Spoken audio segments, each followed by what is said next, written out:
বাজানো আসার সিরিয়াল আছে, যাওয়ার সিরিয়াল নাই। এই দেশটার মধ্যে থাকি, পাওয়ার তলে গেলাম মাটি নাই, আমরা কারো পাওয়ার তলে মাটি নাই। তাহলে এখন কি করা? বাজারটা করা।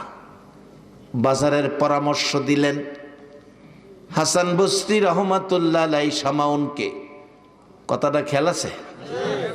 শামাউন কান্দে, দুই চোখের পানিতে গাল ভিজে গেছে। হাসান বসরি রে, সময় থাকতে কালিমাটা আমারে পড়াইলি না। জীবনে ভালো কাজ করতাম, ভালো কাজ করতাম।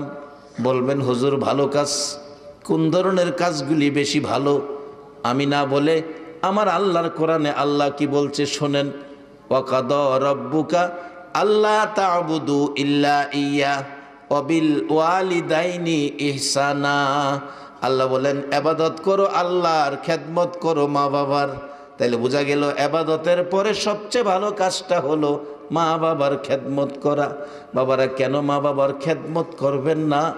বাবা গরিব মানুষ, কুরবানির ঈদ কুরবানি দিতে পারে নাই, টাকা নাই, পয়সা নাই। ছেলেরা কুরবানির জন্য বাবারে চাপাচাপি করছে, বাবা কুরবানি দাও না। মানুষে কুরবানি দেয়, কুরবানি দিলে গরু আনলে আমরা গরু লইয়া ঘাস খাওয়াইতাম। বাবা চোখের পানি ছেড়ে দিছে, চাউল কিনার পয়সা নাই, কুরবানি দিব কোত্থেকে? ঈদের দিন বাচ্চাগুলো বড় বড় গরু দেখে কান্দে। বাবা গো, এই কুরবানির গরু যদি কিনতা না জানি কত শান্তি লাগতো। বাবা চোখের পানি ছেড়ে মাথায় হাত বোলাইয়া সান্ত্বনা দেয়, কান্দিস না, আমি কুরবানির গরু যদি নাও কিনি তোদের জন্য গোশতের ব্যবস্থা করব। বাবা কুরবানির ঈদের দিনের নামাজ শেষ, কুরবানি শুরু হয়েছে। ঘরে ডুইকা ডাকতেছে, বিবি গো আমার একটা ব্যাগ দে, আমার একটা ব্যাগ দে। ব্যাগ লইয়া বাবা রাজপ্রসাদ কারো ঘরে যায় নাই, 2-3 গ্রাম পার হইয়া গেছে। যারা কুরবানি দিছে বাবা ব্যাগটা লইয়া কুরবানি দাতার ঘরের দুয়ারে এতিমের মতো হাত বাড়াইছে। 2 টুকরা 3 টুকরা গোশত করে সারা দিন বাবা ঘুরে ঘুরে জমায়া সন্ধ্যার দিকে 5-6 কেজি গোশত লইয়া বাড়িতে আইছে। বিবি গোশত রান্না কর, আমার সন্তানের মুখে কুরবানির গোশত দে। যে বাবা বাড়ি বাড়ি হাত বাড়াইয়া কুরবানির গোশত টুকাই না খাওয়াইছে, এই বাবা কবরে আজকে সন্তানের অবস্থা ভালো, 1.5 লক্ষ টাকা দিয়া কুরবানি দেয়, বাবা তো একটা নজর দেখলো না।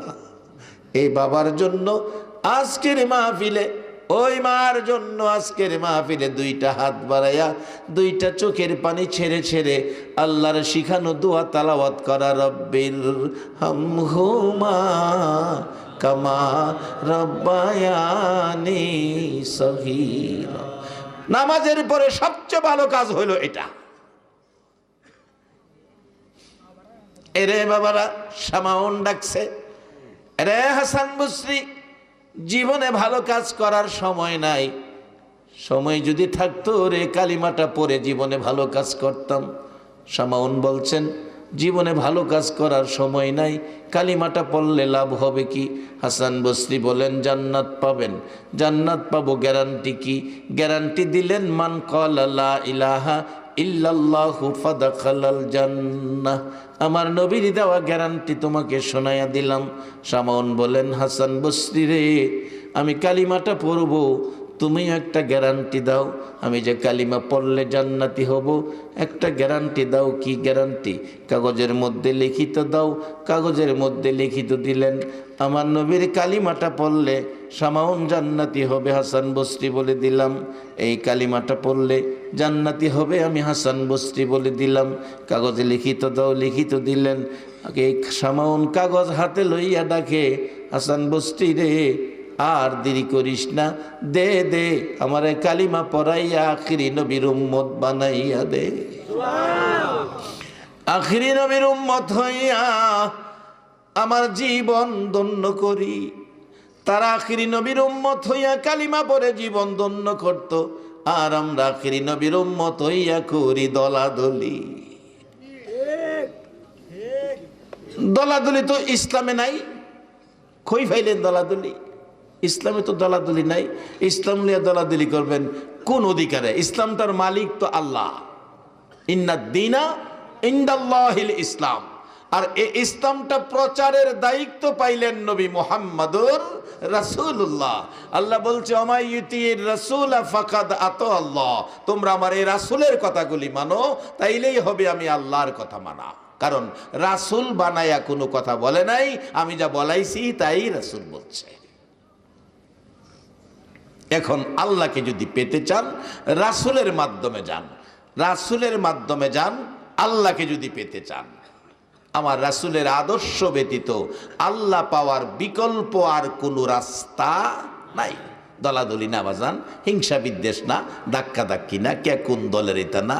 আমি নিয়ে আল্লাহরে খুশি করা, নবীর আদর্শ দিয়া আল্লাহরে খুশি করার কাজ কতটুকু করতে পারছি এই চিন্তায় থাকেন। শামাউন ডাকে হাসান বসরি, দে কালিমা পড়াইয়া দে। কালিমা পড়ে মুসলমান হয়ে গেলেন। লম্বা ঘটনা ছোট করে বলছি। হাসান বসরি কালিমা পড়াইয়া গেলেন। শামাউনের মৃত্যু হবে, অসুস্থতায় ভুগছেন, সময় যেন কাছাইয়া গেছে। ডাকতেছে আমার আশপড়শিরা রে, ও আমার আশপড়শিরা, আলিয়া ওলাদেরা, আমি তো মুসলমান হয়েছি, আমি বলে কালিমা লইয়া কবরে গেলে জান্নাত পাবো, শামাউন জান্নাতি হবে। হাসান বসরি লিখিত দিয়েছে, আমি মারা গেলে গোসল দিয়ে কাফন পরাবি, কাফনের ভিতরে কাগজটা দিয়ে দিস। আমি তো ভালো কাজ করতে পারি নাই, একটা কাজ ভালো করেছি, আমি আখিরি নবীর উম্মত হয়েছি, এই কাগজটা আমি কবরে যাইয়া দেখাবো। হাসান বসরির কাগজ কবরে দেখাবো। শামাউনের মৃত্যু হয়ে গেলে কথা মতো গোসল দিয়ে কাগজটা কাফনের ভিতরে দিয়ে কাফন করে জানাজা পড়ছে, জানাজা শেষে দাফন করেছে কবরে। মানুষ কবর ছাড়ো বলে চলে গেলেন। রাত্র গভীর, হাসান বসরি রহমতুল্লাহ আলাইহি ডাকে, রে পৃথিবীর মানুষেরা, আমি ঘুমের ঘরে ঘুমিয়েছি, স্বপ্ন যুগে দেখি শামাউন জান্নাতি পোশাক পরে আমারে আইসা ডাকতেছে, এরে হাসান বসরি, এই লও তোমার কাগজ, তোমারে দিয়ে যাই। হাসান বসরি রে, তোর কাগজ আমার প্রয়োজন পড়ে নাই রে হাসান বসরি, আমি যেই নবীর কালিমা পরে কবরে গেছি রে, এই নবীর কালিমার বলে আমি জান্নাতি হইয়া গেছি। যেই নবীর কালিমা লইয়া কবরে যাওয়া মাত্র জান্নাতি হয়ে যায়, সেই নবীর উম্মত হইয়া জান্নাতে যাওয়ার পথে থাকা বলুন আমাদের দরকার আছে কিনা? বাবারা, কিভাবে জান্নাতের পথে থাকবেন? আল্লাহ তো আপনাদেরকে জান্নাতের কথা ঘোষণা দিয়েছে। আমার নবী বলেছে বাল আহিয়াউন, কোরআন শরীফে বলেছে বাল আহিয়াউন ইনদা রাব্বিহিম ইরজাকুন। তোমরা ওই পথে চইলা কবরে আসো, আমি আল্লাহ আখিরি নবীর উম্মতের 3 বেলা কবরে খানা খাওয়াবো। আমার নবী বলেছে আদ-দুনিয়া ও মাজরাতুল আখিরা, দুনিয়াটা আখিরাতের বাজার। আমার আল্লাহ কয় বন্ধু গো, কোথাও বাজারের কথা কইলা না, রুহের জগতে বাজারের ঘোষণা দিলা না, মার পেটে বাজারের ঘোষণা দিলা না, কবরে বাজারের ঘোষণা দিলা না, হাসরে বাজারের ঘোষণা দিলা না, দুনিয়াটার যখন বাজারের ঘোষণা দিছ, আল্লাহ ডাকতেছে বন্ধু গো, আমি আল্লাহ তোমার এই বাজার কবুল করে নিলাম। রে বাবারা, এই নবী যা কয় তাই আল্লাহ কবুল করে নেয়। যার বাস্তব একজন মশহুর সাহাবী, যার নাম আব্দুর রহমান, উনি একটা বিলাইয়ের বাচ্চা পালতেন। বিলাইয়ের বাচ্চাটা কোলে রাখেন, হাতে রাখেন, আদর করেন, পাশে পাশে রাখেন। একদিন বিলাইয়ের বাচ্চা কোলে লইয়া অনিচ্ছাকৃতভাবে নবীজির সামনে গেছে গা। আমার নবী ডাকিয়া আবি হুরাইরা, ও বিলাইয়ের বাপ। মানুষ কি বিলাইয়ের বাপ হইতে পারে? নবী তো কইলেছে ইয়া আবি হুরাইরা, ও বিলাইয়ের বাপ। আমার আল্লাহ কয় বন্ধু গো, আব্দুর রহমান রে বিলাইয়ের বাপ কইছ, আমি আল্লাহ বিলাইয়ের বাপ হই মাইনা নিলাম। আজ থেকে আব্দুর রহমান বিলাইয়ের বাপ আর আব্দুর রহমান কইতাম না। বেশিরভাগ হাদিস রিওয়ায়াত করেছে আব্দুর রহমান, কিতাবের কোথাও আব্দুর রহমান নাই, শুধু লেখছে আবি হুরাইরা, বিলাইয়ের বাপ। হাসরের মাঠেও আমার আল্লাহ তাকে বিলাইয়ের বাপ কইয়া ওই ডাকবো। নবী যেটা কয় এটা আল্লাহ পছন্দ করে। এখন এই নবীর কথাটা যদি আমরা মানি, তাহলে আমরা রেখে আল্লাহ পছন্দ করতো না? নবী কইছে দুনিয়া আখিরাতের বাজার। এখন কে কি বাজার করছি বাজান? গরিব ধনী নাই, বাজার সকলের জন্য খোলা। আবারে আপনাদের মৌলভী বাজার, হাসিমপুরের বাজার, দোকানগুলি সকালে খুলে রাত্রে বন্ধ হয়, আবার পরের দিন খুলে। আমাদের এই দেহের বাজার যেদিন দোকান বন্ধ হবে আর কিন্তু এই বাজারের দোকান খোলা হবে না। আল্লাহ বলছে, বন্ধু তুমি যে দুনিয়াটারে বাজার কইছো, এই বাজারের কাস্টমার তো অন্য কেউ হতে পারবে না। এই বাজারের কাস্টমার হইয়া গেলাম আমি আল্লাহ। তোমার মায়ার উম্মতেরে, তোমার পাগল উম্মতেরে, তোমার ইমানদার উম্মতেরে আমি আল্লাহ এই বাজার থেকে জান্নাত দিয়া দিয়া কিনে নিমুগা। কোরআন শরীফ, ইন্নাল্লাহ আশতারা মিনাল মুমিনিনা আনফুসাহুম ওয়া আমওয়ালাহুম বিআন্না লাহুমুল জান্নাহ। জান্নাত দিয়া আমি কিনে নিমুগা। আসুন এই জান্নাত দিয়া কিনবো কারে? এই যে দেখেন একবারে শেষ পর্যায়ে নবীর বাজার থেকে জান্নাত দিয়া কিনবে আমার আল্লাহ কাকে? বাস্তবে হযরত ইমাম গাজ্জালী সাহেব রহমাতুল্লাহ আলাইহির জীবনীর থেকে বলছি। বহুত বড় দরজার আলেম ছিলেন, বহুত বড় একজন আল্লাহওয়ালা ছিলেন। ইমাম গাজ্জালী সাহেব স্বপ্ন যুগে দেখলেন নবীজি আসছেন। নবীজিকে যদি কেউ স্বপ্নে দেখেন, বলুন স্বপ্নটা কি স্বপ্ন না বাস্তব? সবাই বলুন। কারণ নবীর সুরত ধরার ক্ষমতা শয়তানের নাই। নবীরে যারা দেখছেন 100% নবীকেই দেখছেন, কোনো সন্দেহ নাই। ইমাম গাজ্জালী সাহেব রহমাতুল্লাহ আলাইহি বলেন, পৃথিবীর মানুষেরা রে, আমি স্বপ্নে দেখি নবী এসে আমার ঘরে।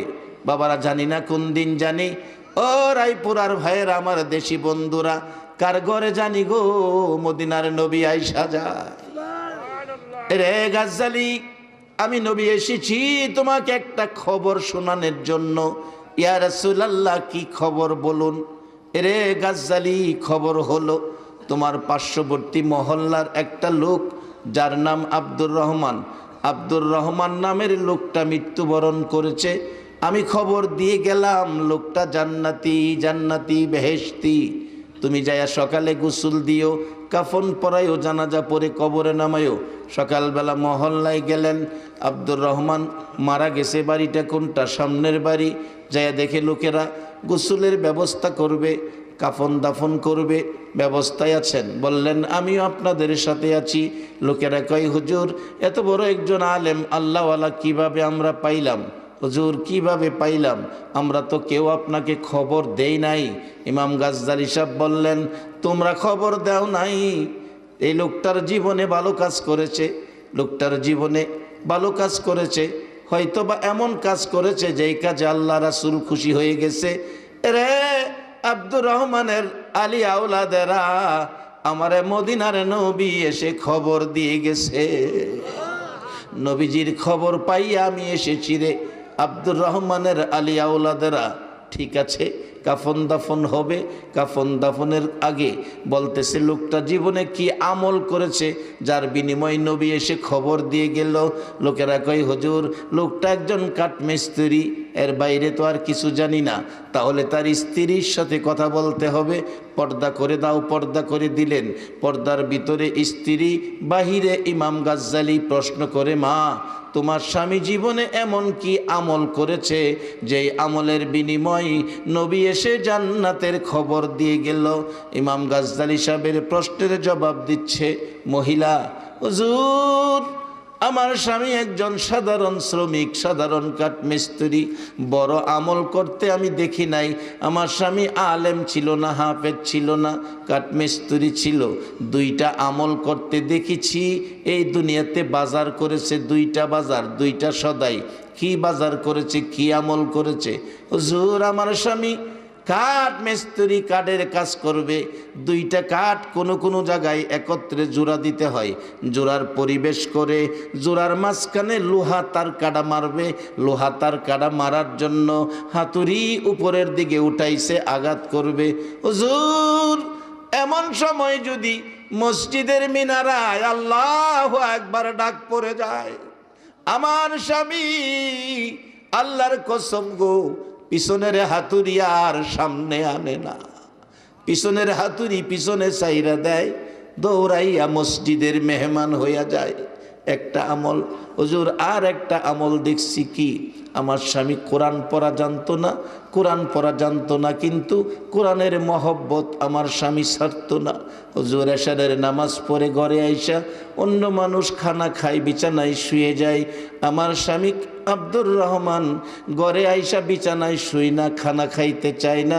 আপনার সামনে একটা কাঠের থাক দেখা যায়, একখান কোরআন শরীফ আছে।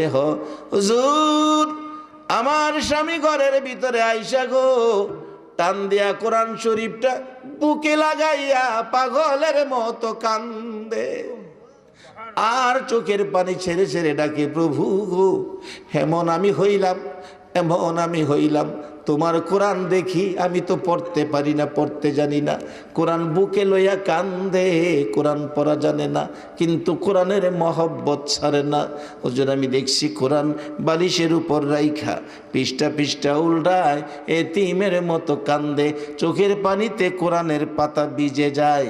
হুজুর এইভাবে কানতে কানতে কোরআনের পাতা ভিজে, অবশেষে কোরআনের প্রথম থেকে পৃষ্ঠা পৃষ্ঠা করে উল্টাই, পৃষ্ঠা পৃষ্ঠা করে কোরআনের পাতা উল্টায়া হুজুর চোখের পানি ছেড়ে এতিমের মতো কান্দে, আর কোরআনের লাইনে লাইনে আঙ্গুল ঘুরায়।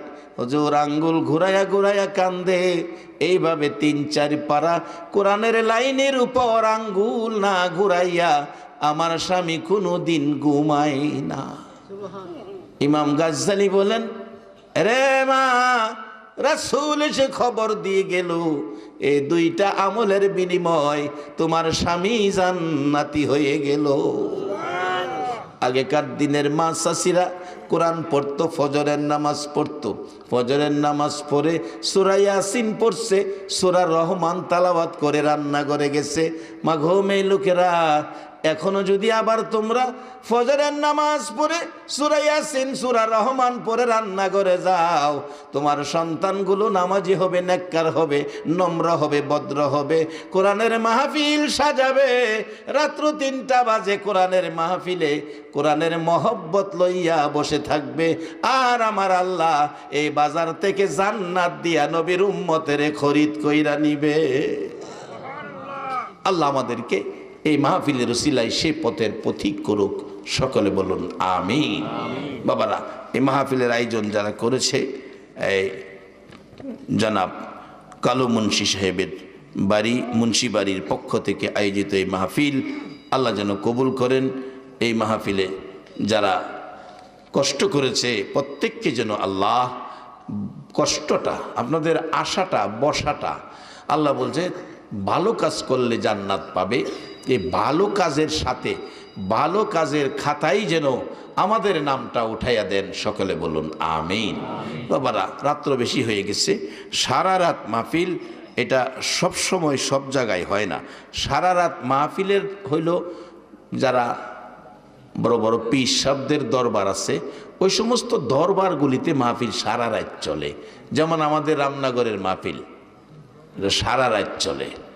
যেমন আজকে আপনাদের সামনে বেটা দুঃখ কিরা হয়ে গেছে, বেটার মার খুব আকাঙ্ক্ষা, আমার দাওয়াত দাবাইত নিত, আমার ওয়াজ শুনতো, আমার দেখতো।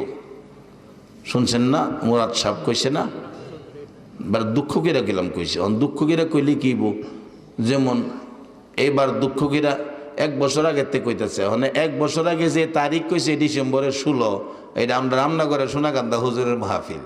আচ্ছা, আমি কি এই মাহফিলটা থুইয়া আমি যাইতারু না? এবারেরটার কি আগামীটা নিয়ে কইছে 15 তারিখ, মানে আগামী তারিখ যদি আমরা 1 বছর আগেই হুজুরের কাছ থেকে রাখিয়া দিই, কারণ নাইলে বালা বক্তা পাই না। এই বছর কাবিলউদ্দিন সালি সাহেব আছেন, তারপরে নুরুল ইসলাম ফারুকি সাহেবের বড় ছেলে, যিনি মদিনা ভার্সিটির থেকে লেখাপড়া করায় আনছিলেন, সেই নুরুল ইসলাম ফারুকি দুনিয়ায় নাই, ওনার এই বড় ছেলে থাকবেন, এবং পীরজাদা শফিকুল ইসলাম সাহেব থাকবেন। তারপরে একজন কারি দাওয়াত দিছি, 10 বছর বয়স, হ্যাঁ, কাতার থেকে কেরাত পুরা 10 বছর বয়সে পুরা হাফেজ, তাকে ইন্টারনেটে দেখা কোরআন তেলাওয়াত শুনে আমেরিকার থেকে তাকে নিমন্ত্রণ করছে আগামী রমজানে, হ্যাঁ তারাবি পড়াইব আমেরিকা। 2500 বাড়ি ছেলেটার, 10 বছরের শিশু বাচ্চা। হের কোরআন তালাওয়াত এমন মজার মজা। গত রাত্রে মাহফিল ছিল 2500, হেরে দাওয়াত দিয়েছি, কোরআন তালাওয়াত করব আর একটা নাতে রাসূল গাইব। ছেলেটা 51টা দেশ, পৃথিবীর মুসলিম 51টা দেশের কেরাত প্রতিযোগিতার মধ্যে এই ছেলেটা 4 নম্বর হয়েছে। কোরআন পড়া যে কত মজা, আল্লাহ ছেলে রামনগর মাহফিলে গেলে দেখবেন। তোর মন চাইবো যে একটা ছেলেরে যদি এমন বানাইতাম, একটা ছেলেরে মন চাইবো এমন বানাইতেন। আমি বলছিলাম, আমার আগেই তার কোরআন তেলাওয়াতটা দিছে, আমি বলছি এমন সন্তানের মা বাবার জীবন ধন্য। বাংলাদেশ সরকার তাকে সরকারিভাবে কোরআন তেলাওয়াতের মধ্যে স্বর্ণপদক দিছে, স্বর্ণপদক পুরস্কার পাইছে এই বাংলাদেশ থেকে। এই বাচ্চা ছেলেটা 10 বছর বয়স, আল্লাহ যদি বাঁচায় রাখে রামনগর মাহফিলে দেখা হবে আপনাদের। এই ছেলেটা কোরআন তেলাওয়াত করব, আপনারা শূন্য ঘরে কইবেন আমি যে কী কইছি। যাই হোক, এমন একটা সন্তান যদি ঘরে ঘরে হয় তাহলে অনেক শান্তি হবে। মানুষ কোরআনের স্বাদ বুঝবে, কোরআন যে কত মজার জিনিস মানুষ বুঝবে। আমার নবী যখন কোরআন তেলাওয়াত করত, আবু জাহেল দুশ্মন, আবু লাহাব দুশ্মন, উতবা সাইবা দুশ্মন, নবীর হুজরার 4 কোণা 4 জন দাঁড়ায়া দাঁড়ায়া কোরআন শরীফ শুনতো। শুনতে শুনতে রাত হয়ে গেছে গা, খবরও নাই খার রয়েছে। নবী বাইরে দেখে আবু জাহেল, উতবা সাইবা। আবু জাহেলকেও, আবু লাহাব রে, কিরে তুই আইসুস কি লিগা? আবু লাহাব আবু জাহেলের, তুই আইসুস কি লিগা?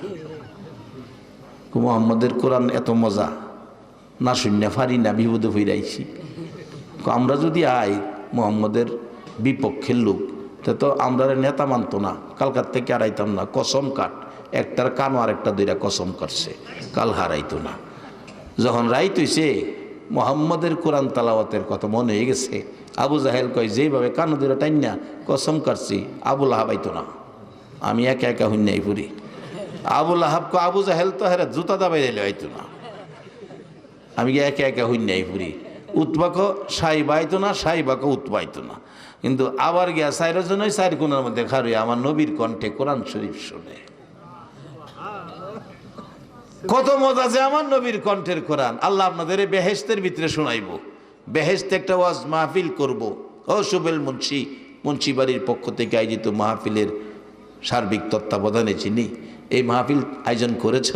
আল্লাহ তো বেহেশতে এমন একটা মাহফিল বসাইব, এই মাহফিলের প্রধান অতিথি থাকবে আমার নবী মুহাম্মদুর রাসূলুল্লাহ। আর বিশেষ অতিথি থাকবেন ভালো কণ্ঠের একজন বক্তা, ভালো কণ্ঠের বক্তা। আল্লাহ দাওয়াত দিয়ে রাখছে বহুত আগে, হযরত দাউদ আলাইহিস সালাম ভালো কণ্ঠের বক্তা।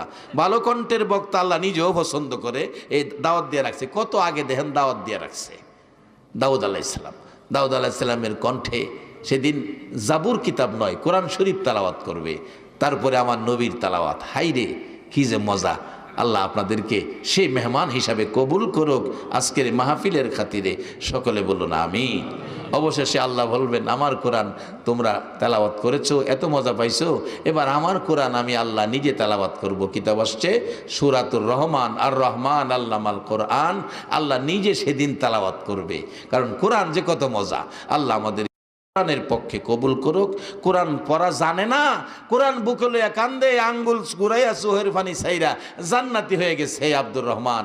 নবী নিজে বলছে, ইমাম গাজ্জালি সাহেবের মাধ্যমে এই দরজাটা এখনো খোলা আছে, আমরা সেই জান্নাতি হব। আসুন এই কোরআনের আলোচনাগুলো, আজকে যে আলোচনা হয়েছে, আগেও যা আলোচনা অন্যান্য উলামায়ে কেরাম করেছে, আমরা সবগুলি আমল করব। সকলে বলুন আমিন। আসুন দোয়া করি, মহব্বতে দুরূদ শরীফ পড়ুন। আল্লাহুম্মা সাল্লি সাইয়্যিদিনা মাওলানা মুহাম্মদ ওয়া আলা আলি সাইয়্যিদিনা মাওলানা মুহাম্মদ। আল্লাহুম্মা সাল্লি সাইয়্যিদিনা মাওলানা মুহাম্মদ وعلى آل سيدنا মাওলানা ওগো নবী শুনেন আপনি আমরা সবাই গুনাহগার রোজ হাসরে আমাদেরকে করে নিয়েন আপনি পার আল্লাহুম্মা সাল্লি سيدنا مولانا محمد وعلى آل سيدنا مولانا بلغ العلا بكماله كشف الدجى بجماله حسنت جميع خصاله সাল্লু আলাইহি সব অনুমতি দেন দোয়া করি জি আসুন দোয়া করি সভাপতি সাহেবের অনুমতি পেয়েছি এই শেষ রাত্রে আল্লাহ দোয়া কবুল করবেন রাত্র যত বেশি বান্দার সাথে আমার আল্লাহর সম্পর্ক তত বেশি এই শেষ রাত্রে ডাইক্যা মানুষ আল্লাহর ওলি হয় আল্লাহ যেন এই মাহফিলের সকলকে অলি বানায়া দেয় সকলে বলুন আমিন আল্লাহ যদি আজকের মাহফিলের সকলকে অলি বানায় দেয় আল্লাহর কোনো ঠগা হইব আল্লাহ ইচ্ছা করলে পারেন ক্ষমতা আছে আল্লাহ সকলকে অলি বানিয়ে দেন জি জি জি দোয়া করবো এমপি সাহেবের জন্য দোয়া করবো মাঘো মেয়ে লোকেরা যে ঘরে রঙের শাড়ি পরে বউ হইয়া ঢুকছি লাগো মা একদিন তো এই ঘর থেকে তোমার সাদা কাফনটা দিয়া বাড়ি কিনে দিব একদিনও কবরে গিয়া তোমার খবর কেউ নিত না কাজেই কোরআন শরীফ পড়ো নামাজ পড়ো ভালো কাজ করো নবীর মহব্বত কারণ মহিলারাই নবীরে বেশি আগে চিনছে মহিলারাই মহব্বত বেশি করছে তোমরা নবীকে মহব্বত করো আসুন দোয়া করি সকলে দোয়ায় শরীক হন আল্লাহুম্মা আমিন একটা ডাক দেন আল্লাহুম্মা আমিন মাঘো মেয়ে লোকেরা হাত বাড়াও রাজপ্রাসাদের মুন্সিবাড়ির মাহফিল দ্বিতীয় বার্ষিকী বিদায় হইয়া যাইতেছে রব্বানা যালামনা আনফুসানা ওয়া ইল্লাম তাগফির লানা ওয়া তারহামনা লানাকুনান্না মিনাল খাসিরিন রব্বিরহামহুমা কামা রব্বায়ানি সগীরা রব্বুল আলামিন আমি গুনাহগার গো আমি গুনাহগার তোমার মায়ার বান্দাগুলো লইয়া এ গভীর রাত্রে তোমার দয়ার কোটে হাত বাড়াইছি মাবুদ তোমার দয়ার কোটের আসামি আমরা রে তুমি ফিরাইয়া দিও না রে আল্লাহ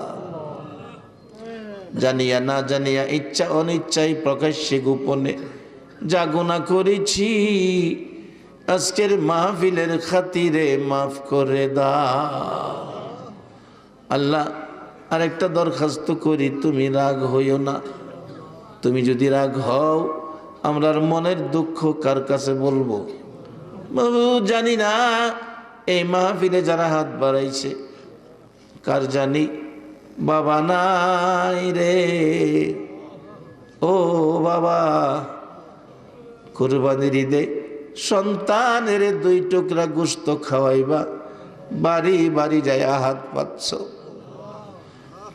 কুরবানির গোশত সন্তানে খাবে অপেক্ষায় রয়েছে রান্নার পরে ভাত মাইকা গোশতের ভাত বাবা নিজের মুখে দেয় নাই সন্তানের মুখে মুখে তুইলা দিত কত বাবা বাজার করে বাজারের টুকরি মাথায় লইয়া হাঁটতে হাঁটতে বাড়িতে আইছে এর মধ্যে সন্তানের মজাও রইয়া গেছে রাস্তাঘাট ছিল না হাঁটার রাস্তা ছিল বাড়িতে আসার পর মাথার থেকে টুকরি নামাইলে বাবার গার আধা ঘন্টা বাঁকা হইয়া রইছে তারপরেও বাবা নিজের মুখের খাবারটা সন্তানের মুখে দিছে মা গো 10টা মাস পেটে রাখছো গো মা। কত রাত্রে সন্তানের লাথি কলিজায় লাগছে, দাঁড়ায়া দাঁড়ায়া রাত্র কাটাইছো। প্রসব ব্যথা যখন শুরু হইছে, প্রথম দিন মা কারো কাছে কয় নাই, দ্বিতীয় দিনের ব্যথা মা জিহ্বা কামড়ায়া সহ্য করেছে, তৃতীয় দিন মা জ্ঞান হারা হইয়া গেছে। কত কত মা প্রসব ব্যথার যন্ত্রণায় কলিজা ফাইটা কবরে গেছে।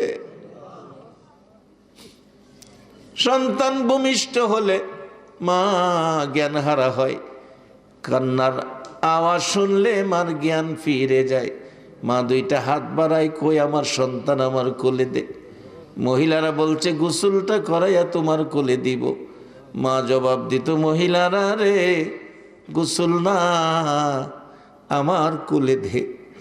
10টা মাস কষ্ট করছি রে, আমার জাদুমণির 2টা গালে 2টা চুমা দিব, আমি মার সব ব্যথা বুইলা যাইব। মা জীবনে কত রাত প্রস্রাবের ভিজা জায়গায় শুইয়া শুইয়া ঘুমাইছে রে, সন্তানের আরামে সুখ না জাগাই রাখছে। মা সন্তান কুলে পায়খানা করে দিছে, অন্য মহিলারা নাকে কাপড় দিয়া দূরে চলে গেছে, দুর্গন্ধ। দরদি মা জীবনে একটা দিন নাকে কাপড় দিল না রে আল্লাহ। মার নাকে সন্তানের পায়খানার দুর্গন্ধ লাগে না। এই দরদি মা বাবা যার কবরে গো, আজকের মাহফিলের খাতিরে তাদের কবরগুলো জান্নাতের বাগান বানাইয়া দাও। এ আল্লাহ, আজকের মাহফিলের আয়োজন যারা করেছে, ও মাবুদ, মুন্সিবাড়ির পক্ষ থেকে আয়োজিত মাহফিল, আল্লাহ এই বংশের যারা কবরে, সকলের কবর জান্নাতের বাগান বানিয়ে দাও। এই মাহফিলের যারা শ্রোতা হয়েছে গো, এ রাত পর্যন্ত যারা কষ্ট করেছে, তাদের বংশধর্মই মুরব্বী যারা কবরে, সকলের কবর জান্নাতের বাগান বানাইয়া দাও। মাবুদ, আমাদের থেকে তুমি আফত বিপদ আযাব গজব দূরে সরাইয়া রহমত বরকত শান্তি দ্বারা ভরপুর করে দাও। যারা নামাজি নামাজ কবুল করে লও, যারা নামাজ পড়ে না নামাজের বুঝ দান করে দাও, যারা ব্যবসা করে ব্যবসায়ী বরকত দাও, যারা চাকরি করে পদোন্নতি দান করে দাও। আল্লাহ, যারা বিদেশ থাকে সকল বিদেশিদেরকে সহি সালামতে রাখো গো আল্লাহ। যারা বিদেশ যাবে মনের আশা পুরা করে দাও। এ আল্লাহ, মা বোনদেরকে রাবিয়া বসরির মতো বানাইয়া দাও। সাদা দাড়িওয়ালা মুরব্বীগণকে আবু বকর সিদ্দিকের মতো নবীর আশেক বানাইয়া দাও। যুবকদেরকে ইমাম হাসাইন হুসাইনের মতো সত্যবাদী বানাইয়া দাও। এ আল্লাহ, আমার রায়পুরা থানার উপর তোমার রহমত বর্ষিত করে দাও। রায়পুরা থানার জমিনের নিচে যত মোমেন মোমেনাত ঘুমিয়েছে, সকলের কবর জান্নাতের বাগান বানাইয়া দাও। মাবুদ, এই মাহফিলটা তুমি কবুল আর মঞ্জুর করে লও। আল্লাহ, এই মাহফিলে যারা আসবে, মাহফিলে পরিশ্রম কষ্ট করেছে, আল্লাহ মুন্সিবাড়ির পক্ষ থেকে আয়োজন করা হয়েছে, যারা এই মাহফিলে আসছে গো, সকলকে তুমি একটা রাত্রে আমার নবীরে ঘুমের ঘরে স্বপ্নে দেখাইয়া দাও। নবীজিকে স্বপ্নে দেখাইয়া আমাদের কলিজা ঠান্ডা করে দাও। এ আল্লাহ, খাস করে এই মাহফিলটা তোমার কুদরতি হাতে দিয়ে গেলাম। দ্বিতীয় বার্ষিকী মাহফিল বিদায় হইয়া যায়, কিয়ামত পর্যন্ত মাহফিলটা কায়েম রাখো গো আল্লাহ। আল্লাহ, এই পর্যন্ত যা আলোচনা হয়েছে আমাকে সহ সকলকে আমল করার তৌফিক দাও। মাহফিল শেষে যারা যেখানে যাবে, মান সম্মান ইজ্জতে সহি সালামতে জায়গায় জায়গায় পৌঁছাইয়া দাও। আল্লাহ, দোয়া চেয়েছে মাননীয় এমপি মহোদয়, উনি অসুস্থ, আল্লাহ ওনাকে সুস্থ করে নেক হায়াত বাড়াইয়া দাও। এইভাবে যত বিমারি আছে গো, আমি নিজেও অসুস্থ রে আল্লাহ, আমাকে সহ সকল বিমারিকে তোমার কুদরতি চিকিৎসা দ্বারা শেফা করে দাও। সাল্লাল্লাহু তাআলা আলা খায়রি খালকিহি মুহাম্মাদি ওয়ালা আলিহি ওয়া আসহাবিহি আজমাইন বিহাক্ক লা ইলাহা ইল্লাল্লাহু মুহাম্মাদুর রাসূল সাল্লাল্লাহু আলাইহি ওয়াসাল্লাম। আসসালামু আলাইকুম।